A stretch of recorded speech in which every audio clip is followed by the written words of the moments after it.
এটা যে খুবই একটা কষ্টের সময়, এটা তো সবাই বুঝতে পারছো। তোমরা যখন এখানে সমবেত হয়েছো, আমি এই কষ্টের ভিতরেও কারো কারো হাসি শুনতে পাচ্ছি। আমি জানি না এখানে যারা এসছে তারা এক্স্যাক্টলি কি উদ্দেশ্য নিয়ে এসছে, কারণ এখানে এই জায়গায় যাদের হাসি আসে দে হ্যাভ সিরিয়াস প্রবলেম। তোমরা এখানে যখন সমবেত হয়েছো, আমরা ওই সময় মর্চুয়ারিতে ছিলাম। আমাদের ছাত্রী তোমাদের বোন, আমরা তাকে ওখানে দেখে এসেছি এবং ওখানেও তোমাদের ভাই বোনেরা সবাই সমবেত ছিল। আমরা ওইখানে বসেই ট্রেনার যারা ছিলেন কিভাবে ঘটনা ঘটলো আমরা তাদের বিবৃতি নিয়েছি এবং এই মুহূর্তে তোমরা যখন এখানে সমবেত, আমরা মেডিকেল সেন্টারে যারা উপস্থিত ছিলেন তাদের প্রত্যেকের কাছ থেকে তাদের কি ভাষ্য সেগুলো জানার চেষ্টা করছি। তোমরা যদি খেয়াল করো তাহলে দেখতে পাবে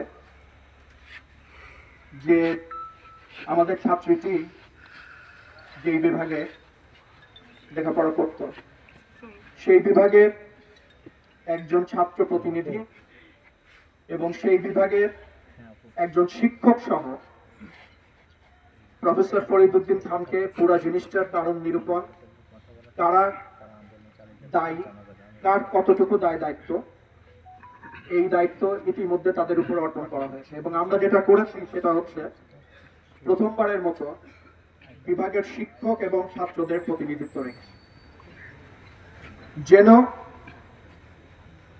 সাইমা যে বিভাগে লেখাপড়া করত সেই বিভাগের শিক্ষক প্রফেসর মুশি ইসরাইল, এটা বিভাগের থেকে তাকে মনোনীত করা হয়েছে।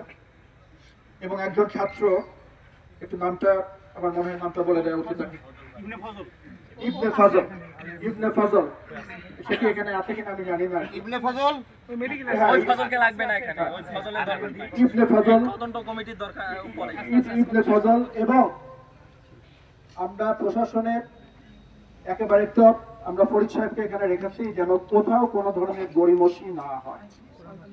এবং তাদেরকে বলা আছে তারা 72 ঘন্টার ভিতরে একটা প্রাথমিক রিপোর্ট দেবে।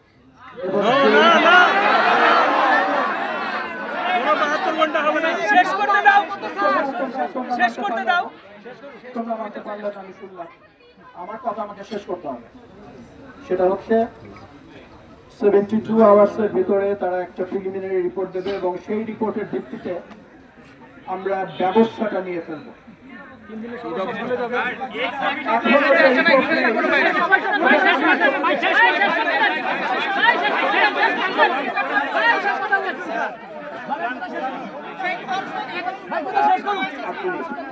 তদন্ত যে হবে সেটা আসলে আমাদের আস্থা নেই, কারণ এখনো পর্যন্ত 9 মাস হয়ে গেছে, কোরআন পুরানো তদন্ত কিন্তু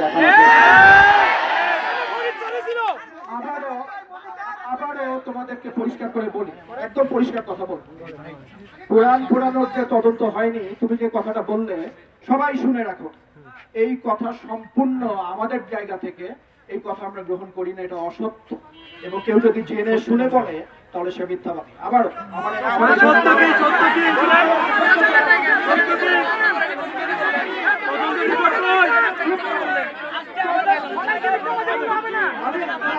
এই কথাটা এসছে তোমরা লেখাপড়া জানা, তোমরা লেখাপড়া জানা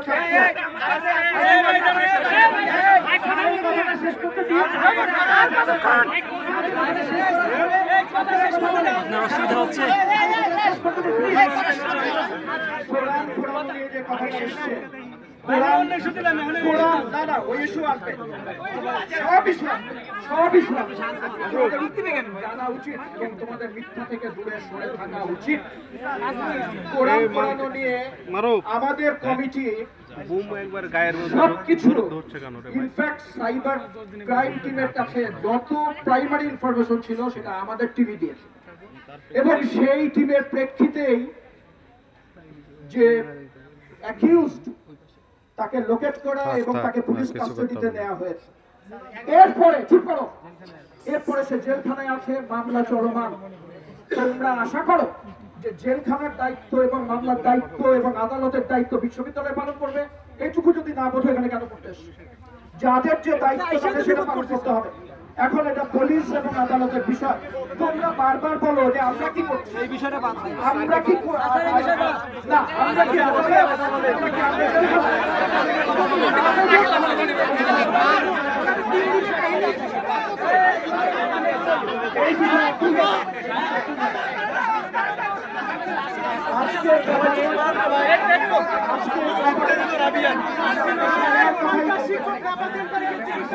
আমরা শুধুমাত্র সাইবার কথাই বলতে চাই।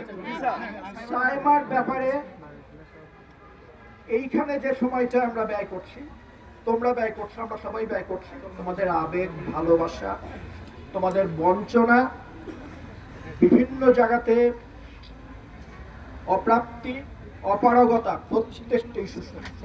কিন্তু তোমরা কি জানো যে তোমরা যখন এটা করছো, আমরা ওখানে কিন্তু এই ইস্যুটা নিয়েই কাজ করে যাচ্ছি।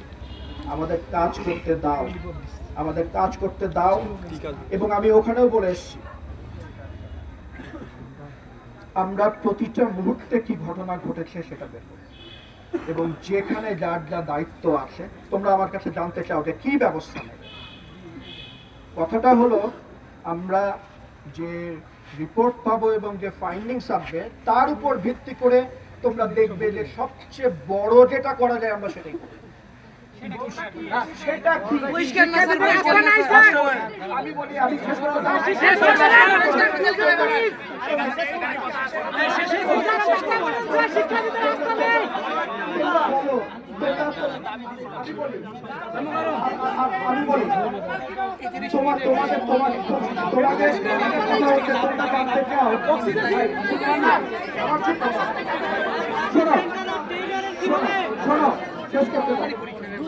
তোমরা বলছো যে কি ব্যবস্থা, আমি বলছি যে ব্যবস্থা তখন তুমি উত্তরটা হচ্ছে যে কার কতটুকু দায় দায়িত্ব দোষ সেটা সুনির্দিষ্টভাবে নিরূপিত হওয়ার আগে দুনিয়ার কেউ তোমাকে বলতে পারবে যে এক্স্যাক্টলি কি ব্যবস্থা নিতে হবে। আমাকে দেখতে হবে ট্রেনারদের ভূমিকা কি ছিল, আমাকে দেখতে হবে যে ওই মেয়েটি কি কারণে, একজন দক্ষ সাঁতারু কোনো কারণ ছাড়া তো সে ডুবে যেতে পারে না, কি কারণে মেয়েটির এই পরিণতি হবে। আমাকে দেখতে হবে যখন ঘটলো তখন থেকে তাকে তুলতে এর ভিতরে কতটুকু সময় পারবে। আমাকে দেখতে হবে সেখান থেকে মেডিকেল সেন্টারে যাওয়ার পর আমাদের আমরা তো কথা বলবো নাকি,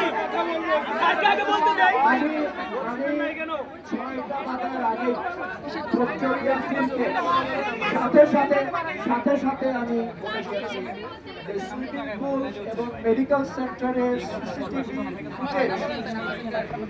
প্রতিটা মুহূর্তে যেগুলো অ্যাভেলেবল সেগুলো আপনাদের জিম্মায় নিয়ে যেন একটা মুহূর্ত অ্যাভেলেবল টেকনোলজিতে যা পাওয়া যায় একটি মুহূর্ত আমাকে জানতে হবে। কেন জানতে হবে? কারণ সাইবার নাই, একটা পুকুরে সাঁতার জানে না, ডুবে যায়, একটা দুর্ঘটনা ঘটে। বিশ্ববিদ্যালয়ের সুইমিং পুলে যেখানে আরো 8 জন অন্তত সাঁতারু সাঁতার কাটছিলেন, ছাত্র, যেখানে 3 জন ট্রেনার ছিলেন, সেখানে কি করে একটা মেয়ে ডুবে গেল এবং আমরা টের পেলাম না, এটা তো একটা, এই প্রশ্নের তো একটা উত্তর প্রয়োজন। এবং এই উত্তর খোঁজার জন্য যা যা করণীয় আমাকে করতেই